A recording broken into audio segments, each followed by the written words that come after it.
untuk saya nak tengok muka masing-masing sikit. Buka kamera lah, yang mana tak buka tu. Okay, Nur Alisha Balkis, Nur Hafsah, Zarif.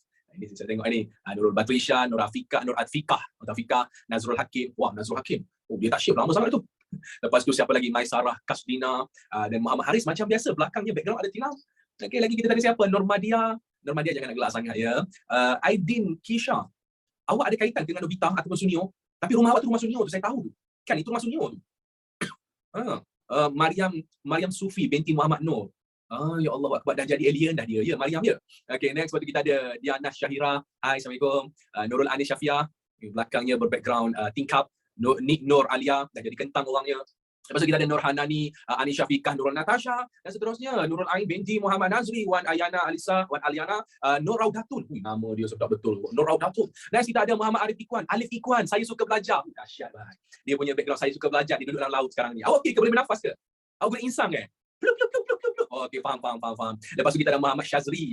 Muhammad Syazri. Dia bertemakan merah hari ni ya, berbaju merah dan berlangsir merah. Ain Najihah. Alamak, balik hilang Ain Najihah tadi. Ain Najihah. Wah, Ain Najihah ni saya nampak muka baru mandi. Dia macam fresh baru mandi, nampak. Baru bangun tadi, pukul berapa tadi? Baru bangun kan? 12.30 betul. Siap 12.30 pula. Pukul 1.30 baru bangun. Muhammad Faris. Muhammad Faris muka serius betul-betul nak belajar ni. Muhammad Ammar. Di belakang ni ada apa tu? Itu apa? London Bridge tu? Itu saya tak tahu. Saya tak tahu juga Allah. Alisa Alia, jangan macam stres sangat. Relax, tenang, kita kena senyum. Okay, next kita siapa lagi? Alia Nadirah dah jadi alien. Ya Allah, Alia! Kenapa kepala dia sama macam kepala saya, Alia? Alien tu. Hilang dah Alia Nadirah. Mana Alia Nadirah? Hilang dah. Allah, tak jumpa ada pun. Laila Fazal. Lepas tu kita ada Alia Maisarah. Ini siapa-siapa yang buka kamera yang saya tengok. Nurin Syirah, Nurul Huda, Nur Anis, Nurul Farisha, Putri Natasha, Mak Datuk, dia letak gambar Upin. Alia Sufia. Kenapa awak punya dah ada berapi Okey tak terbakar pun. Muhammad Fitri bin Muhammad Rizal. Fitri, kenapa awak jadi kartun? Dia ada filter kartun Zul ada filter kartun ke? Serius ah? How many times do I have to tell you, even when you cry, you're beautiful too. Macam mana nak buat filter dia dia kena download dulu. Saya tercari juga filter kartun macam tu. Itu Snapchat punya filter Okay, Diana Syairah, Umar Abdul Aziz dah jadi perintah. Banyak rupanya buka kamera. Sorry kan, saya tak sempat. Woi, Asraf Andi. Woi, Dani Aiman, betul rambut tu. Woi, saya pun betul rambut sikit. Yang filter tu siapa masuk guna PC kot. Yang guna PC laptop semua boleh dah kan. Asraf Andi, lepas tu sudah tutup dah kamera. Alah, tu ada tutup dah semua kamera. Nak tengok sikit tak boleh. Muhammad Aryan Syahu, Wahida Nakyu. Nakyu ke Naki? Tak kira sebut dah, sorry lah. Nakyu ke Naki. Muhammad Haziq. Haziq, apa gangster sangat jalan macam tu Haziq?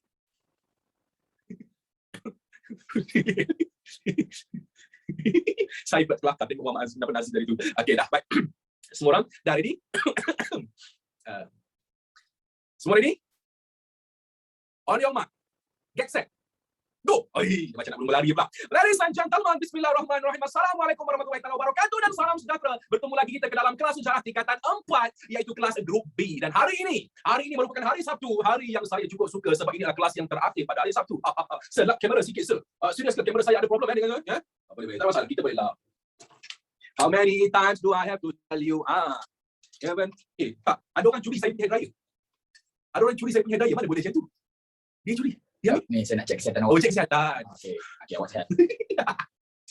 Function hair dryer tu function go M1 lah. Baik ya.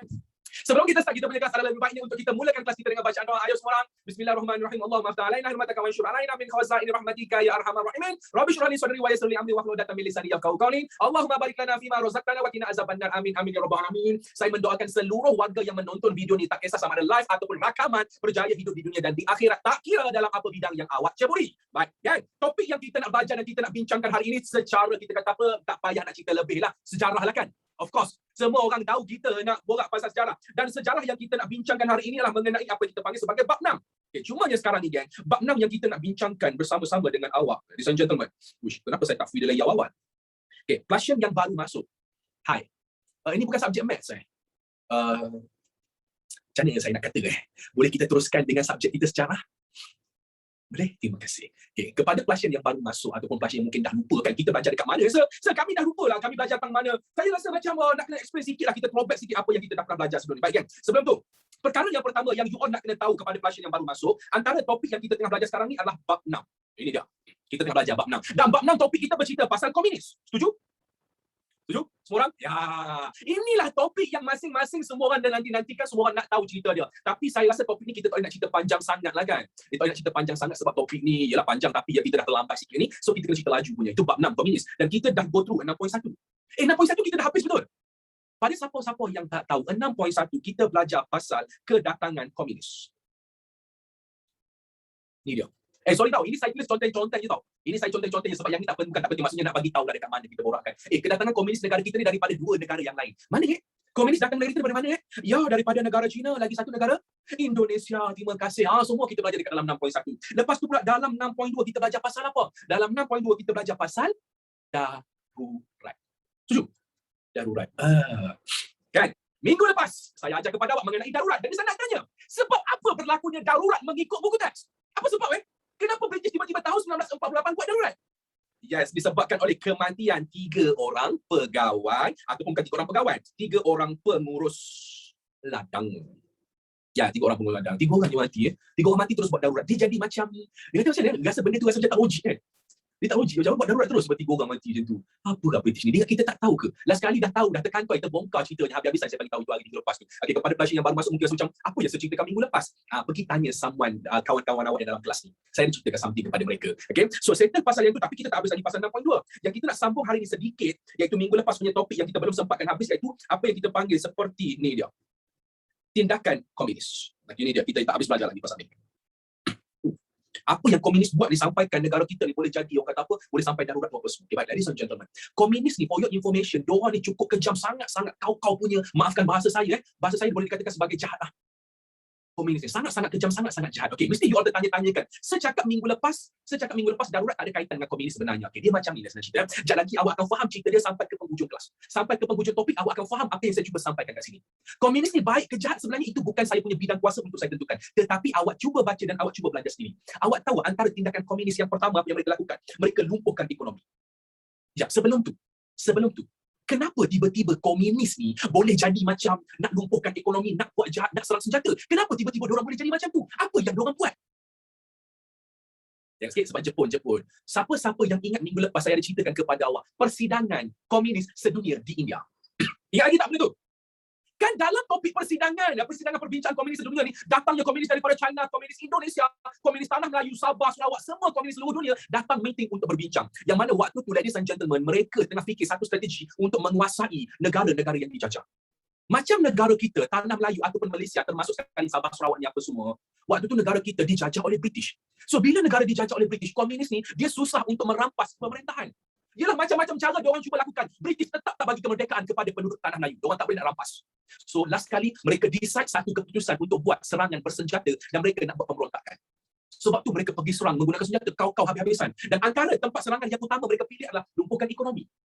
Persoalan dia, kenapa dalam banyak-banyak tempat kawasan ekonomi yang utama yang diorang pilih? Pasal apa tak pilih tempat lain? Sebab ekonomi dikuasai oleh ekonomi dikuasai oleh British. So maksudnya setuju cakap saya mereka nak lemahkan British, betul? Nak lemahkan British supaya British rasa macam aku tak naklah duduk kat Tanah Melayu ni komunis, segabut betul lah komunis ni. Dia ada pandangan macam tu.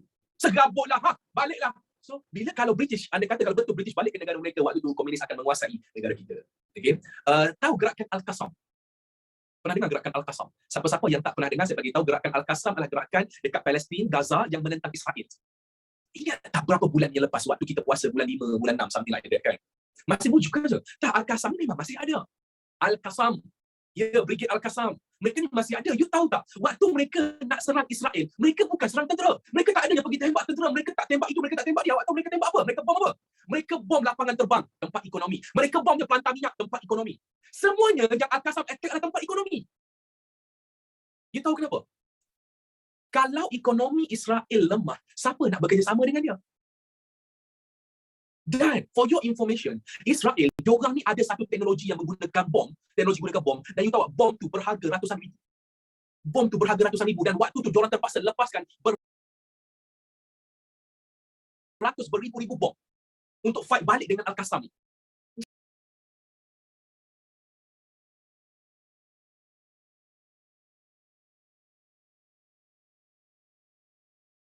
Jadinya nak tak nak Israel terpaksa orang kata apa? Dia hidup dalam keadaan yang Iron Dome kita panggil. Iron Dome. Jadinya Israel waktu tu dia jadi macam, kalau kita tembak, kita rugi berapa ratus ribu. Dan Al-Qassam hancurkan ekonomi. Nampak tak? Macam mana dilumpuhkan ekonomi Israel? Last kali awak tahu Israel buat apa? Last kali Israel jadi macam, kita berhenti perang ya, kita jangan perang. Sebab diorang dalam keadaan ekonomi yang lemah. Dia kata macam tu, kita gencatan senjata, kita jangan perang.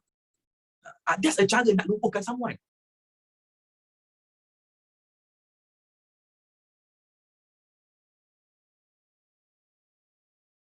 Itu cara nak lumpuhkan someone, lumpuhkan ekonomi mereka. Dan yang kawasan yang dipilih oleh komunis untuk dilumpuhkan seperti Lombok, Biji Timah dan Getah, of course. Ini of course lah kawasan yang dipilih dia, Lombok, Biji Timah dengan Getah. Ini adalah kawasan yang kita panggil sebagai sumber ekonomi yang utama lah kan. Sumber ekonomi yang utama yang ada di Tanah Melayu waktu tu. Dan awak tahu macam mana komunis nak pastikan ekonomi tak bergerak? Dia bakarnya ladang-ladang Getah ni, dia bakar. Yang kedua pula, selain daripada bakar, Lombok, Biji Timah, dia bom, dia hancurkan apa semua tu. Lepas tu kalau ada rumah-rumah dekat kawasan ladang Getah ke, ada aset segala benda, contoh mesin apa, kapal korek ke, semua dihancurkan. Dan mana-mana pekerja yang pergi kerja. Waktu tu contoh saya penoreh Getah, pergi kerja, duk menoreh Getah. Tak sampai bang. Tak sampai, belum sempat saya buat apa, wassalam terus. Nampak daripada dia? So, bila kena tembaknya saya seorang pekerja yang lain, of course lah takut. Takut kan? Nak masuk dalam hutan, nak menoreh Getah. Wih, ini kan kalau jadi apa-apa ni, habis ni. Habis ni. Kena tembak. See? You nampak macam mana komunis cuba buat untuk pastikan ekonomi dilumpuhkan. So, saya nak tanya. Awak rasa komunis berjaya tak?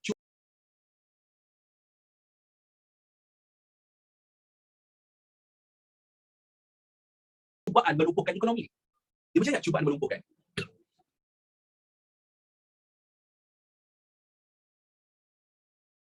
Dia berjaya. Ya, betul. Mereka berjaya. Memang komunis dalam keadaan tekanan yang sangat dahsyat berkaitan dengan lumpuhkan ekonomi. Okay, next. Yang kedua, apa lagi yang dilakukan oleh komunis? Yang kedua, tindakan-tindakan dia untuk menakutkan penduduk-penduduk Tanah Melayu, rosakkan infrastruktur. Apa dia ni? Infrastruktur ni, ladies and gentlemen, kalau kita tengok dekat Malaysia hari ini, contohnya jalan raya, hospital, sekolah, apa lagi? RNR, itu semua adalah infrastruktur. LRT, MRT, yes. Balai polis, segala kemudahan yang ada, dimusnahkan. Dan antara infrastruktur yang dipilih, antara banyak-banyak infrastruktur, hospital apa semua, komunis pilih untuk hancurkan dua benda ni. Komunis pilih untuk hancurkan dua benda ni, pengangkutan awam dan perhubungan. Dia tahu apa dia buat? Contoh, bas lalu, dia akan blok dengan kayu, dia akan tumpangkan kayu pokok, so bas dah tersekat. So bas nak reverse balik, disekat lagi belakang.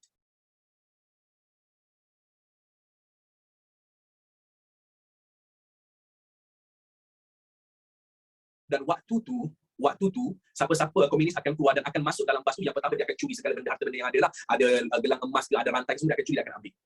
Itu yang pertama. Dan yang kedua, siapa-siapa yang melawan waktu tu confirm kena tangkap, confirm kena bunuh siapa-siapa yang melawan waktu tu. Ada tengok dalam cerita, ya, cerita yang awak tengok tu, ladies and gentlemen, adalah cerita yang benar.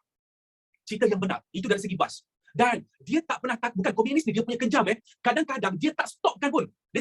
Dia punya bas tu. Bas lalu dia tembak je terus. Sometimes dia bom. Lalu je bas, bom.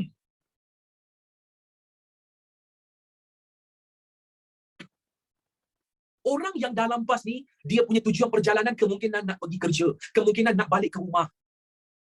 So kalau kena bom, kena kacau, kita lagi selesa duduk rumah kan. Daripada keluar, tiba-tiba mati ke, baik kita duduk rumah. So orang tak pergi mana-mana. Tu jalan raya. Itu baru cerita pasal bas jalan raya tau. Cerita pula pasal landasan kereta api. Awak tahu landasan kereta api dia buat apa? Landasan kereta api tu, dia alihkan supaya kereta api ni jatuh tergelincir. Macam mana dia alihkan? Okey, kita tengok landasan kereta api waktu komunis. Kalau ada saya rasa. Landasan kereta api, kita tengok ni. Sepatutnya kereta api ni yang jalannya straight, dia sengitkan, dia bengkok kan. So apa jadi? Habis goleknya gerabak-gerabak ni. Nampak dia buat, dia rosakkan landasan kereta api. Okay, saya nak tanya awak, siapa yang ambil gambar? Orang British lah ambil gambar. Saya nak tanya awak ni. Jujurlah, awak tahu siapa yang bina landasan kereta api? Dekat Tanah Melayu. British kan? British bina. You tahu sebenarnya British bina landasan kereta api ni untuk apa? Tahu sebenarnya? Okay, tahu tak betul je? Okay, kepada yang tak tahu, sebenarnya niat British wujudkan kereta api di Tanah Melayu adalah nak bawa biji timah. Dan memang betul biji timah diangkut guna kereta api yang ada dekat Tanah Melayu waktu tu. Ini semua ni. Semua angkut biji timah dan angkut manusia lah, angkut orang apa semua. So you bayangkan kalau kereta api tak boleh bergerak, macam mana keadaan ekonomi British? Lumpuh kan? Power kan? Itu serangan. That's why kalau kita perhatikan, ladies and gentlemen, awak kakak yang dihormati sekalian, kalau you perasan, gerakan Al-Qassam musnahkan lapangan terbang Israel. Sebab apa? Segala urusan import ekspor menggunakan kapal terbang stop. Itu cara dia. So agak-agak dah ada dah strategi macam mana ada yang nak serang lepas ni, ada yang nak jadi tentera nak pergi serang Israel ke ada. So maksudnya dah tahu dah strategi nak serang kat mana. Dah tahu dah Oi, terus jom. Awak ajak saya perang. Serius ah? Tak apalah, saya jadi cikgu lah. Saya jadi cikgu, saya melahirkan tentera-tentera yang berbijak pandai ke ya. Tapi itulah dalam PUBG PUBG dalam PUBG pula sebenarnya tak boleh lumpuhkan ekonomi kan. Tak ada ke dalam PUBG lumpuhkan ekonomi kan? Tak ada pula kan. Saya saya cipta game. Bom kereta. Senapan kat Sifri, betul juga kan. Okay. That's a pengangkutan. Itu pengangkutan. Perhubungan yang apa dia pula? Perhubungan kalau kita sekarang ni WhatsApp. Orang kampung saya panggil WhatsApp. Zaman dulu kita guna SMS. Waktu saya membesar lah. Lepas tu kita ada apa lagi? Sekarang kita ada VC. VC kan? Video call kan? Discord. Kita ada Discord. Kita ada Zoom. Ini sekarang Zoom. WeChat. Allahu Akbar. WeChat, Google Meet. Semua ada sekarang kan? Mudah kan? Waktu zaman komunis tengah mengganas di negara kita, alhamdulillah nasib baiklah kita masih tak ada WhatsApp, tak ada PC tu apa semua lagi waktu tu. Tetapi waktu tu adanya telegraf. Ni dia. Waktu tu adanya telegraf. Dan telegraf ni dia lebih kurang senang cerita macam handphone lah. Macam handphone, British dia letak dekat dia punya pejabat-pejabat. Pejabat dekat KL, pejabat dekat Ipoh, pejabat dekat Selangor, dekat negeri Selat, semua ada telegraf. So kalau dia orang nak borakkan macam nak borak, nak hantar pesanan kan, contoh nak bagi tahu, okey, dekat Pulau Pinang. Okey, British kat Pulau Pinang nak bagi tahu, komunis dekat sini, okey, tak ramai. Dia bagi tahu, kontak lah. Gunalah telegraf tu. Tapi you bayangkan komunis potong wire. Telegram ni wire dia potong wire. Dia bukan macam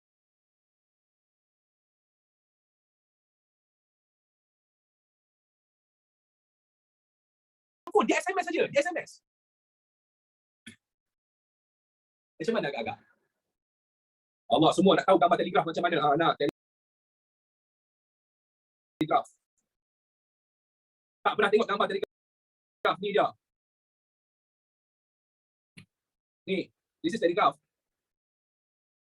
Macam mana nak guna rasa? Okay, macam ni. You nampak tak ada button kat sini? Button ni kot nasihat saya. Okay, kalau saya nak bagi tahu, contoh saya nak bagi tahu kepada saya punya teammate kerja saya nak bagi tahu apa? Saya sihat hari ni. Contoh tu dia saya bagi saya sihat. Saya bagilah kod. Saya tekan kod. Kod apa dia yang digunakan? Yang digunakan adalah ni, Morse code. Ni dia.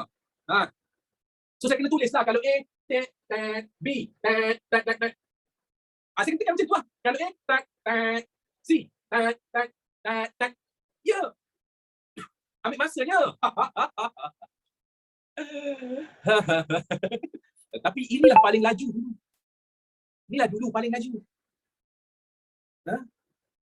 Kalau typo macam mana? Saya pun tak tahu lah kalau typo macam mana kan. Betul juga kan. Kalau typo kan. Okay. Saya tak risau typo tau. Saya risau kalau orang bercinta, dia gunakan telegraf.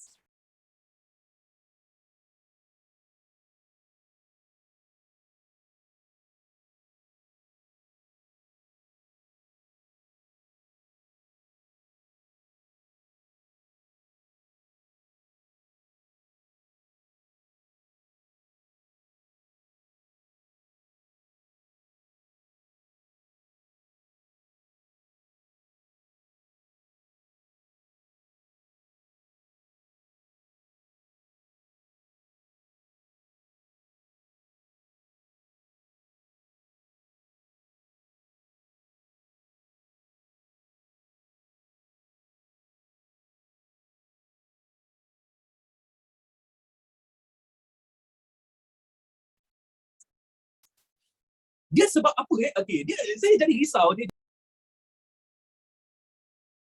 jadi macam bang,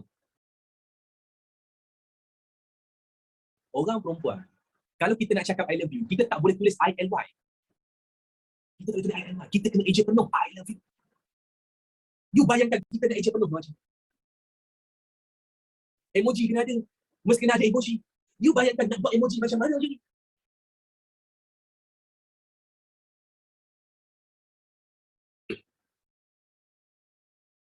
Itu saya lagi risau. Okey, persoalannya, okay, sambung balik kepada cerita kita sekarang ni. Komunis hancurkan terus Telegraph supaya orang tak boleh berhubung. Persoalan dia, apa kaitan? Apa kaitan bila komunis putuskan Telegraph tak boleh berhubung? Apa kaitan dengan British? British tak boleh nak aturkan strategi. British tak boleh nak susah diorang nak buat kerja. Bila susah mereka nak buat kerja, susah mereka nak berhubung dengan siapa? Nak berhubung dengan negara mereka dekat sana tu. Nak berhubung dengan pelabuhan. Bila tak boleh berkomunikasi, kerja mereka jadi makin lambat. That's why komunis hancurkan semua benda ni. Walkie-talkie tak ada lagi waktu ni. Ya betul, tak ada lagi walkie-talkie. Okay? Itu kekejaman British yang kedua. Kalau you perasan, you nampak tak? Komunis dia kejam dekat siapa dekat sini? Asal-asalnya. Dia kejam dekat British kan? Dia kejam dekat British. Tetapi disebabkan oleh rakyat bekerja dengan British, rakyat kena sari. Ya, terlibat sekali. Okay, itu yang kedua. Yang ketiga pula, ancaman kepada keselamatan rakyat.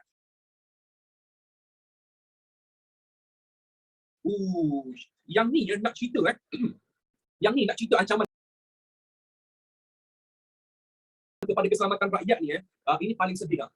Keselamatan typo kepada pelajar baru. Ini bukan typo Ini memang ejaan baru untuk bahasa Melayu.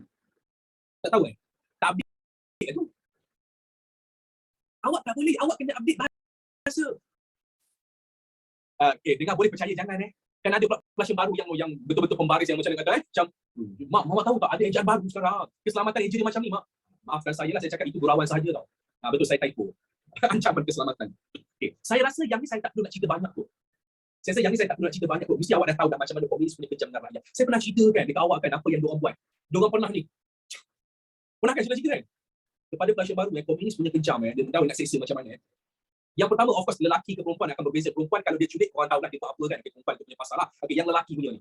Yang lelaki ni, dia akan seksa habis-habisan. Dia akan dera habis-habisannya. Antaranya apa deraan komunis. Dia potong kulit tau. Dia potong kulit serap. Kita dengar macam, potong je saya kena pisau.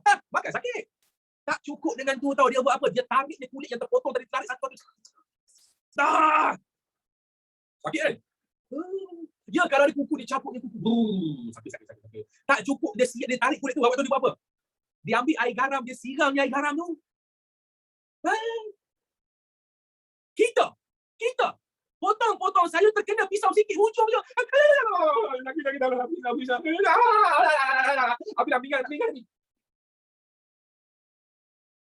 Lepas tu dah elok, dah sapu ubat, dah plaster. Lepas tu report kat pasangan masing-masing. Baby, kisiankan I tengok tangan I kena pisau, awak tu nak masak.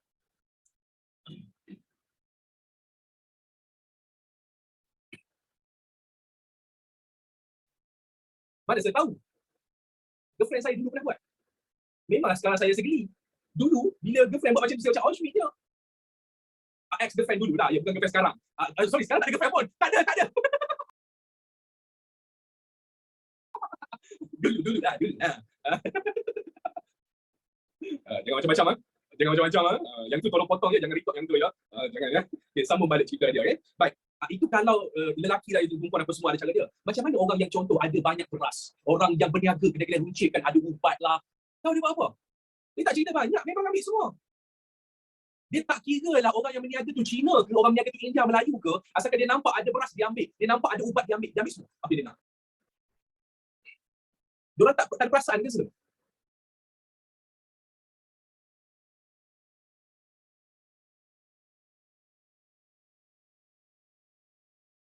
Diorang ada perasaan dia buat macam tu. Sebab apa? Mereka duduk dalam hutan. Dalam hutan nak makan apa? Okay. Dalam hutan nak makan apa? Lepas tu pula kalau sakit, ubat nak dapat kat mana? Ubat nak dapat dia dekat daripada ni. Dia nak pergi curi-curi semua ni.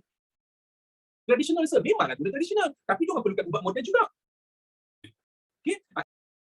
Itulah antara kekejaman yang dilakukan oleh pihak komunis. Okay, contoh dekat sini, mereka bom. Mereka bom di Shium Circus. Jom tengok gambar Shium Circus. Macam mana nak sebutnya saya tak reti. Shium. Kita tengok gambar apa terjadi dekat Shim Circus ni.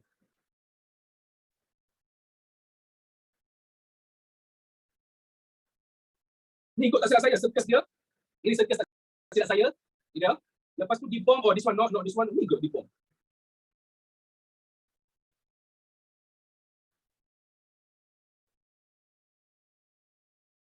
Ada.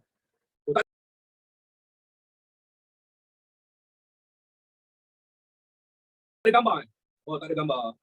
Shim Circus kena bom, tak ada. Tak ada. Dekat Perak, betul, dekat Perak. Dekat Perak tak ada gambar dia. Tengah berhibur, weh. Tengah-tengah berhibur. Tiba-tiba bom. Orang takut lah waktu perang. Kadang-kadang rasa awak hidup waktu tu takut lah. Rasa akan ada ramai tak pergi camping, pergi hiking ke? Rasa ada ramai tak pergi hiking ke? Tak ada. Itu cakap untuk diri sendiri sebenarnya. Itu cakap untuk diri sendiri. Okay, fine. Itu kasih. Itulah keganasan yang dilakukan oleh mereka. Okay, next. Yang keempat, keganasan yang dilakukan oleh komunis adalah mengancam pasukan keselamatan. Okay. Untuk mengancam pasukan keselamatan,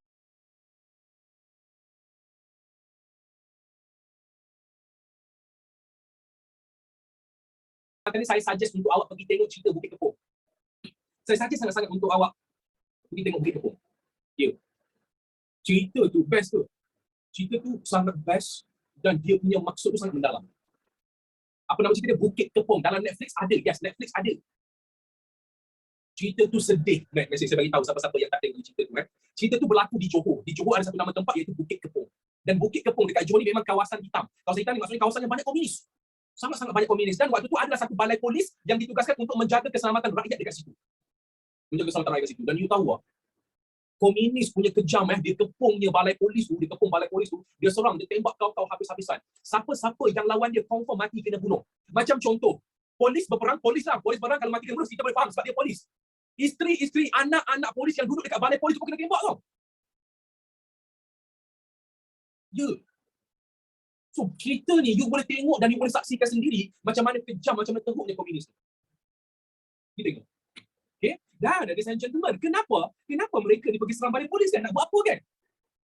Pasal apa? Apa kaitan pula? Sebabnya mereka nak tunjukkan kepada rakyat, nak bagi tahu kepada masyarakat bahawasanya tentera-tentera yang ada, polis-polis yang ada, yang dilatih oleh British ni, semua tak boleh jaga keselamatan dia.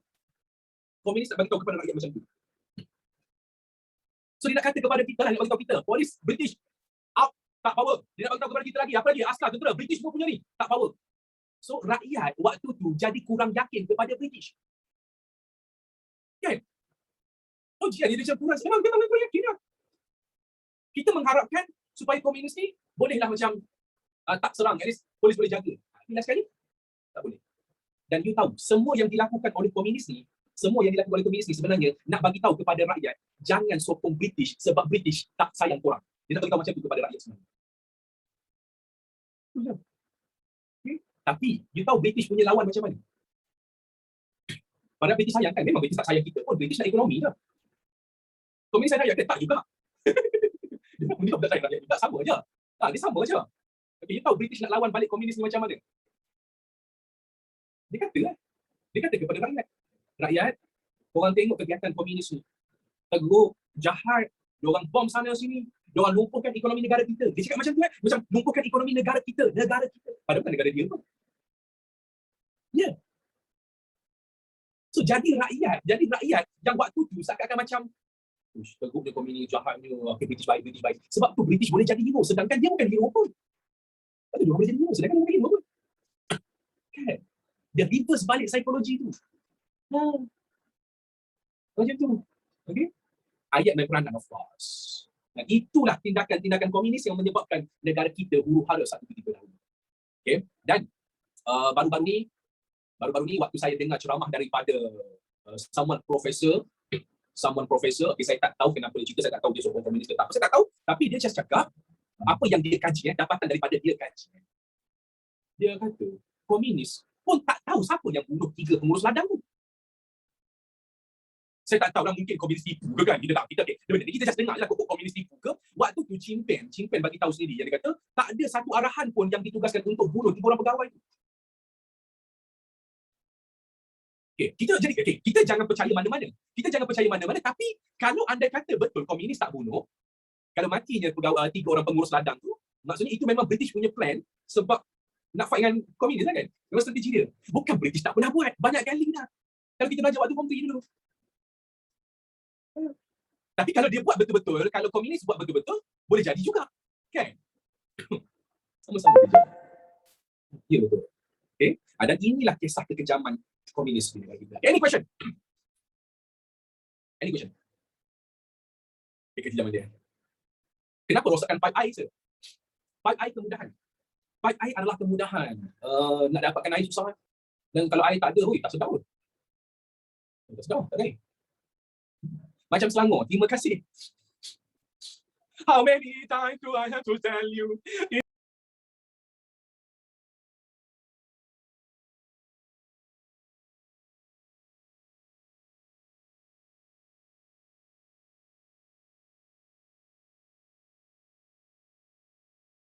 Even when you cry, you're beautiful too. Terima kasih. Orang tak perasan ke British nak kau semua benda tu? British dia tutup dia tutup dia punya keburukan, dia tutup kejahatan dia dengan kejahatan orang lain. Dia tutup kejahatan dia dengan kejahatan orang lain. That's a British move je. Okay? Dan saya yakin anda kata keluar soalan ni dekat bahagian paper 2, bahagian B, soalan essay keluar kan? Nyatakan tindakan komunis yang mengancam keselamatan negara. Saya rasa you boleh jawab lah. You hanya hafal 4 ni je. 1, 2, 3, 4. Dan lain saya awak boleh goreng sendiri. Betul tak? Awak boleh goreng sendiri kan? Cuma hafal yang 4 ni saja. Lepas tu dah dapat tahu, dah tahu nak goreng dia. Sebab kita dah tahu gambaran dia. Kita dah faham dah. Macam tu. Apa jadi kalau komunis memimpin negara sekarang? Saya tak tahu. Mungkin yang pertama, raja tak ada. Itu je kita tahu. Kalau komunis memimpin negara kita. Okay, next. Settle? Settle pasal cerita komunis? Syawram. Okay, Syawram. Dan seterusnya kita nak borak pula. Kita nak borak pasal 6.3 yang saya nak tunjukkan dekat sini, iaitu, dah habis 6.2. Komunis jahat ke sebab kita tak terima dia? Yes, jahat lah sebab kita tak terima. Itu dah selalu bagi tahu penduduk tanah Melayu tak sokong komunis sebab kejahatan mereka. Lagi satu, British punya hal, punya kisah. Komunis ada lagi ke sekarang? Soalan Anis Batrisha kena tanya, komunis dekat mana? Kalau dekat Malaysia, tanah Melayu ni saya rasa masih ada. Malaysia ni masih ada, cuma diorang ni cuba bergerak balik. Korea Utara, Cuba, masih ada. Okay, jom. Disebabkan oleh kejahatan yang melampau, diorang ni sangat-sangat melampau, kejam, kau punya komunis, so kena ada usaha untuk menangani ancaman daripada komunis. And usaha ni, ladies and gentlemen, saya tak tahulah. Banyak kau. Usaha nak menangani komunis ni, kau punya banyak, ada 8 tak silap saya kan? 8 kan? Kau punya banyak 9. Agak-agak awak kenapa banyak sangat usaha nak fight dengan komunis ni? Mau tak banyaknya? Berapa banyak tahun kita darurat fight dengan komunis? 12 tahun darurat. Of course lah, dia punya langkah nak fight tu banyak. 12 tahun bang. Lepas tu pula mungkin ada yang berjaya, ada yang tak berjaya. Dan for your information, salah satu negara yang berjaya lawan dengan komunis adalah negara kita. Dalam dunia ni, negara yang berjaya fight dengan komunis adalah negara kita. Bangga. Amerika Syarikat fight dengan Vietnam. Tahun bila saya tak ingat perang Amerika Syarikat dengan Vietnam tu. US kalah. US kalah.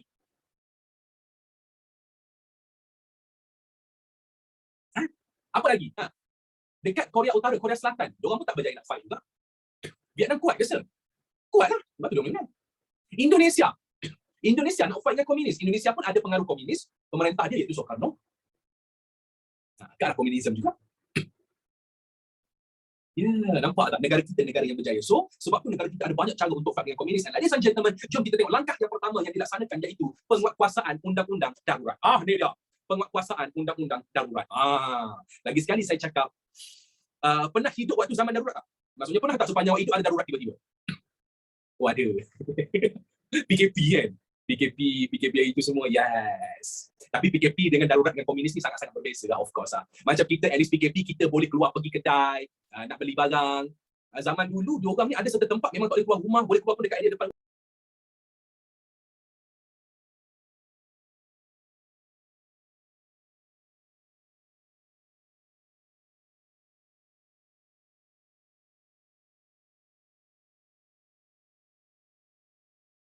Sikit saja. Nak di kedai pun tak boleh. Waktu tu punya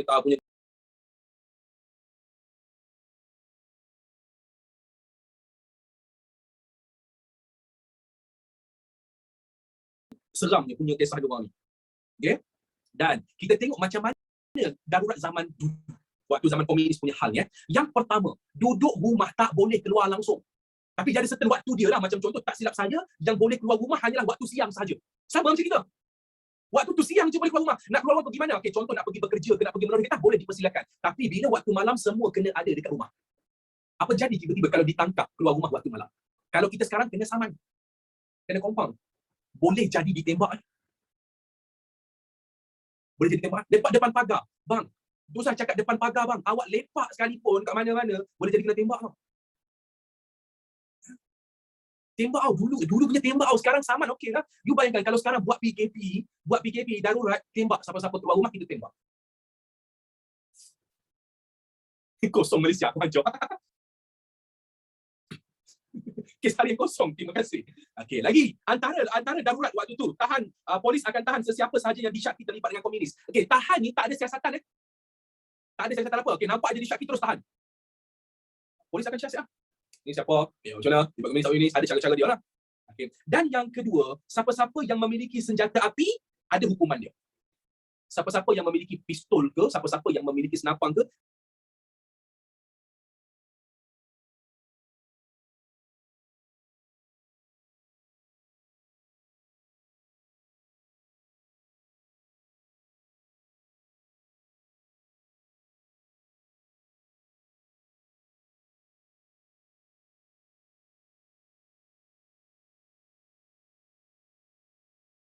ada senjata dia. Kena ada lesen, ya betul. Kena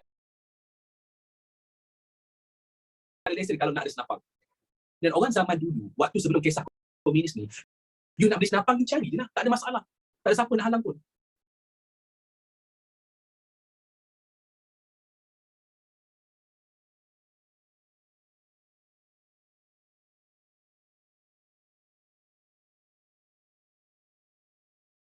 Hukuman mati ke? Hukuman mati saya tak tahulah untuk hukuman mati saya tak tahu, mungkin penjara kot. Siapa je boleh, ya, siapa-siapa boleh ada senjata api, tak kisah. Kalau you kaya banyak duit waktu tu. Ya. Yeah. Okay, next pula. Lagi dalam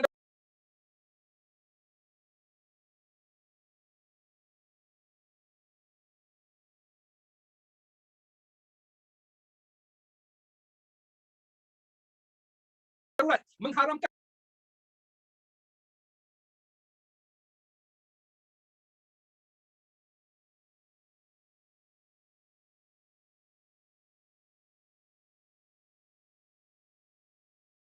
parti yang berfahaman radikal. Siapa parti berfahaman radikal? Yang mana satu ni? Alah, you all tahu yang tu Awas, API, tu semua tu. Geram, Geram, Putera, AMCJA, ya.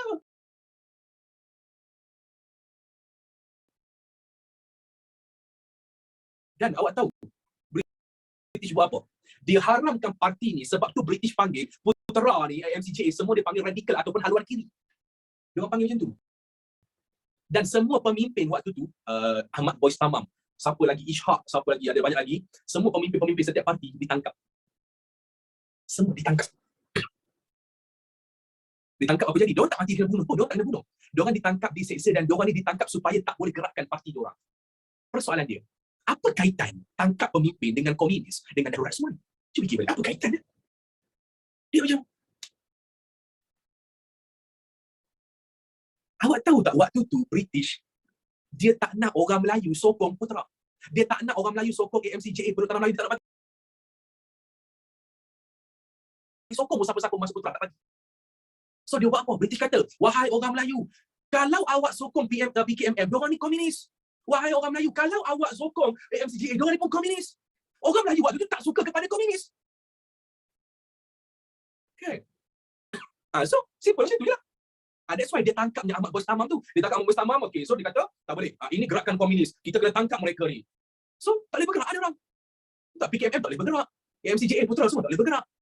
So, menang tak British waktu tu? Menang tak British nak kontrol tanah Melayu? Menang kan? Yes. Okay, next. Itu cara dia. Tangkap pemimpin. Lepas tu pula hukuman berat kepada sesiapa yang bantu komunis. Ini mudah saja. Menggeledah setiap penduduk. Tak kisahlah rumah ke kereta ke. Mana-mana sekalipun kena digeledah. Kalau British rasa macam rumah yang tu ada kaitan dengan komunis, digeledah sesuka hati. Dan kalau betul ada, kena tangkap. Itu cerita dia. Dan tangkap pemimpin radikal. Okay, dah. Ini saya dah cerita pasal waktu undang-undang darurat. So saya nak tanya, kalau kita darurat sekarang, disyaki ada COVID, kita kena tangkap? Dia macam kena tangkap, tapi bukan kena tangkap kan? Dia macam kena tangkap kan? Dia kena kuarantin dekat rumah 14 hari, masuk MAEF. So, lebih kurang pula rasanya. Tapi tak kena bunuh lah kan? Tak adalah kena bunuh. Kerajaan nampak, COVID ni, positif, tembak. Kejam sangat tu. Tak adalah sampai macam tu. Ya, kejam sangat tu. Teruk. Okay? Itu cara yang pertama, macam mana kita fight dengan komunis dan kita menang. Dan cara yang kedua, yang paling power dan paling saya respect, habis-habisan saya respect, ni dia. Pasukan keselamatan. Dan pasukan keselamatan kita bukan kaleng-kaleng. You tahu pasukan keselamatan kita ni besar. Tengok ni. Kita ada polis, ada tentera, ada sukarelawan. Saya nak tanya, waktu darurat, tiga-tiga ni terlibat sekarang? Kan? Kita ada polis juga kan? Ada askar kan? Ada rela betul? Tiga-tiga ada. So, COVID ni, dia sebenarnya memang kita nampak macam satu malapetaka, satu bala yang Tuhan turunkan. Tapi kalau kita fikir di sebalik tabir dia, rupanya COVID ni ada bagusnya untuk kita belajar supaya kita boleh aplikasi. Kita boleh ingat dengan mudah. Boleh relate sikit-sikit lah. Okey lah tu kan. Okey, macam contoh. Awak tengok polis tu. Berapa banyak pasukan ada? Cawangan khas, special constable, polis hutan, polis wanita, senor. Polis wanita pula dah. Polis wanita, senor perak, auxiliary police. Berdapur ni kan? Berdapur ni kan? Kalau askar pula, askar Melayu, askar Commonwealth, Power Rangers, yang ni paling best kan? Ini paling best. Dan you tahu, setiap ni ada tugas masing-masing. Setiap ni ada tugas masing-masing. Okay, jom kita cerita secara logik kan. Saya buka logik awak. Tahu tak pasal bola sepak sikit-sikit lah, gadis lagi-lagi especially. Siu! Kalah 2-1. Siu! Kalah 2-1. Dia sambung balik cerita dia lah. Apa tadi bola sepak kan? Betul, bola sepak dalam satu tim kita akan ada goalkeeper. Kan? Lepas tu kita akan ada dia punya defend. Lepas tu kita akan ada dia punya